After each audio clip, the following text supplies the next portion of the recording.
మెదక్ జిల్లా వెల్దుర్తి మండలం షేరిల్లా అంగన్వాడీ కేంద్రంలో గురువారం తల్లిపాల వారోత్సవాలు ఘనంగా నిర్వహించారు.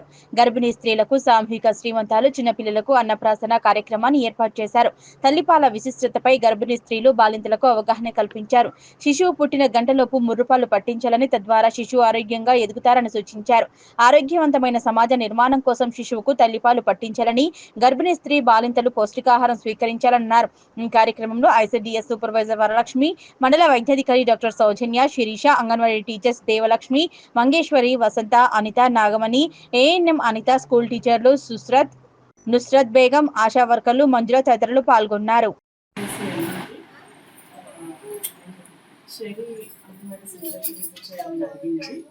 తల్లిపాల వారోత్సవాల సందర్భంగా ఇది 1 to 7 జరుగుతుంది. సో అంగన్వాడీ దీంట్లో భాగంగా ఇంపార్టెన్స్ ఆఫ్ బ్రెస్ట్ ఫీడింగ్ గురించి చెప్పడానికి ఇక్కడికి వచ్చాము.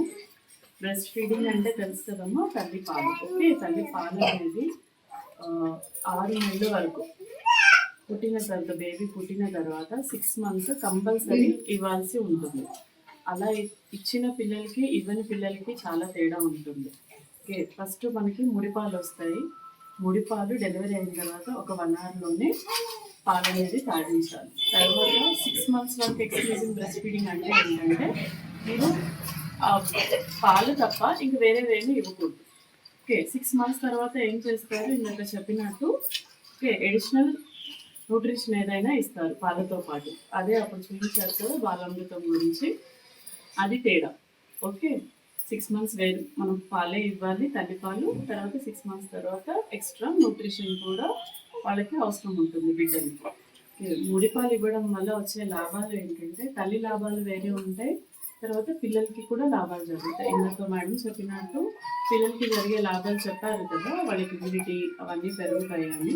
అలాగే తల్లికి కూడా కొన్ని లాభాలు పాలు ఇవ్వడం వల్ల జరుగుతుంది. అది ఏంటంటే మీరు ఫస్ట్ 1 hourలోనే పాలు ఇవ్వడం వల్ల గర్భసంచి ఏదైతే మనకి పెద్దగా అయిందో అది మళ్ళీ కుంచుకుపోవడానికి చాలా ఉపయోగపడుతుంది పాలు ఇవ్వడం. ఓకే, నెక్స్ట్ ఇంకొకటి ఏంటంటే ఆ కండరాలన్నీ చక్కగా గట్టిపడి మళ్ళీ యూటరస్ యథా స్టేట్కి వస్తుంది. ఇంకొకటి ఏంటంటే మీరు పాలు ఇస్తూనే కంటిన్యూగా అలా చేస్తూనే ఉంటే అదొక న్యాచురల్ కాంట్రసెప్షన్. అంటే మళ్ళీ ఇంకొకసారి తల్లి కాకుండా ఉండడానికి కూడా అది న్యాచురల్గా పనిచేస్తుంది.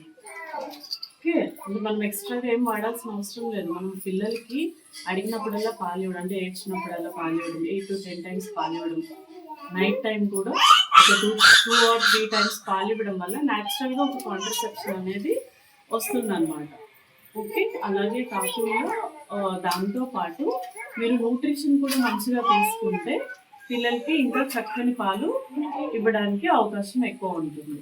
యూనో, సో ఈ ఇంపార్టెన్స్ తెలుసుకొని మీరు పాలు 6 నెలలు ఖచ్చితంగా ఇవ్వండి. దాని తర్వాత పాలతో పాటు బాలామృతం అనేది కూడా ఇవ్వండి. సరేనా? Thank you. మరియు డాక్టర్ పత్రికా సోదరులకు, మా అంగన్వాడీ టీచర్లందరికీ శుభాకాంక్షలు.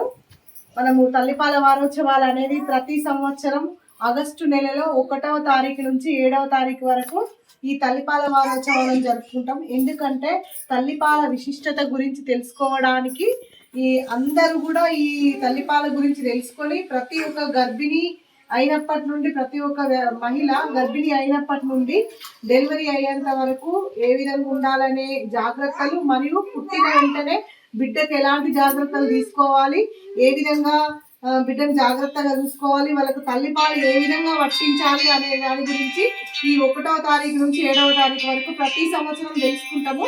అయినప్పటికీ మనకు కొత్త తల్లులు వస్తూ ఉంటారు కాబట్టి వాళ్ళ అవగాహన కొరకు ఈ కార్యక్రమాలను మనం నిర్వహించుకుంటాము.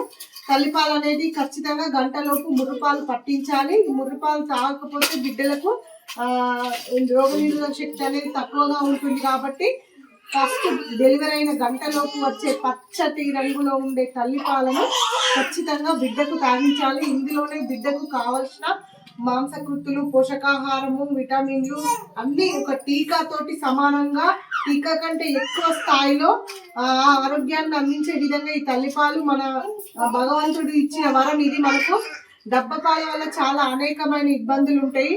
వాటిని డబ్బాలను కడగడం కానీ, వాటిని తుడిచడం, ఎండలో ఆరబెట్టడం, వేడి నీళ్ళలో కడగడం, వంటివి చాలా ఇబ్బందికరమైన పరిస్థితులు ఉంటాయి.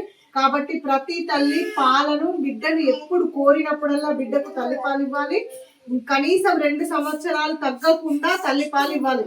సంవత్సరం కాగానే ఇప్పుడు ఇవ్వద్దు అనొద్దు. కాకపోతే ఏంటంటే మీరు ఖచ్చితంగా 6 నెలలు దాటిన తర్వాత అంగన్వాడీ కేంద్రంలో ఇచ్చే బాలామృతం అనుబంధ ఆహారంగా పిల్లలకు తినిపించాలి.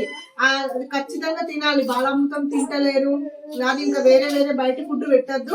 ఒక ప్యాకెట్ ఒక బాలామృతం గవర్నమెంట్ 700 నుంచి 800 రూపాయలు ఖర్చు చేస్తుంది. మీరు సెరిలా కొనుక్కుంటే బయట మీకు 200 లేదా 300 వస్తుండొచ్చు. అయినా దానికంటే ఎక్కువ పోషకాహారం దాని మీద అన్ని మీకు రాసి ఉంటాయి. ఇప్పుడు దాదాపు అందరు చదువుకున్న తల్లులే ఉంటారు కాబట్టి అవి మంచి దాన్ని చదువుకొని బాలామృతం అనేది ఖచ్చితంగా మీరు పిల్లలకు 6 నెలల తర్వాత అనుబంధ ఆహారంగా పెట్టాలి. అంతలోపు మాత్రం 6 నెలల లోపు మాత్రం బిడ్డలకు ఎట్టి పరిస్థితిలో తల్లి పాలు బంద్ చేయరాదు. మరి మాకు పాలు వస్తలేవు, పాలు రావడానికి నేను ఏం చేయాలి అంటే మీరు ఏం చేయాల్సిన అవసరం లేదు. నా బిడ్డకు నేను పాలు ఇవ్వాలి అని మీరు కరెక్ట్ గా మైండ్ లో ఫిక్స్ అవ్వాలి. ప్రెగ్నెంట్ అవ్వగానే మీరు ఏం చేయాల్సిన అవసరం లేదు. కరెక్ట్ పోషకాహారము, ఆకుకూరలు, పాలు, గుడ్లు అంగన్వాడీ కేంద్రంలో అందించే మొత్తం సంపూర్ణ ఆహారము వండే ఫుల్ మీలు అందించబడుతుంది. అది తీసుకోండి. అది కాకుండా మీకు ఇంటి దగ్గర కూడా మీరు పళ్ళు, పాలు, గుడ్లు, ఇంక ఇట్లాంటి మాంసము, చేపలు వంటివి అన్ని తినొచ్చు. ఎవరు ఏది తినగలిగిన వాళ్ళు అది తినాలి. అది తినలేని వాళ్ళు ఆకుకూరలలో కూడా, కూరగాయలలో కూడా మనకు సరిపోయేటన్ని పోషకాహార పదార్థాలు దొరుకుతాయి. అవి కూడా తినాలి. పప్పులు ఎక్కువ తినాలి. అన్ని రకాల అందుబాటులో ఉండే ఫుడ్, ఆరోగ్యకరమైన పోషక పదార్థాలు అందే కూరగాయలు కానీ ఏవైనా సరే అన్ని సమపాలలో తీసుకోవాలి. తీసుకున్నప్పుడు తల్లి బిడ్డకు కరెక్ట్ గా పాలు ఇవ్వగలుగుతుంది. ఆ పాల ద్వారానే బిడ్డ చాలా మైండ్ సెల్స్ అనేటి ఒక రోజుకు 5 ఒక గంటకు పుట్టినప్పటి నుంచి బిడ్డ లోపల ఒక గంటకు 5,000 సెల్స్ ఉత్పత్తి అవుతాయట. అవి మీ తల్లిపాల వల్ల అవి ఎక్కువ ఉత్పత్తి అయ్యి బిడ్డలు ఒక మంచి మెదడు నిర్మాణం జరిగే అవకాశం ఉంటది. మళ్ళీ కాళ్ళు, చేతులు, మన శరీర అవయవాలన్నీ కూడా కరెక్ట్ గా అభివృద్ధి చెందేందుకు తల్లిపాలు దోహదపడతాయి.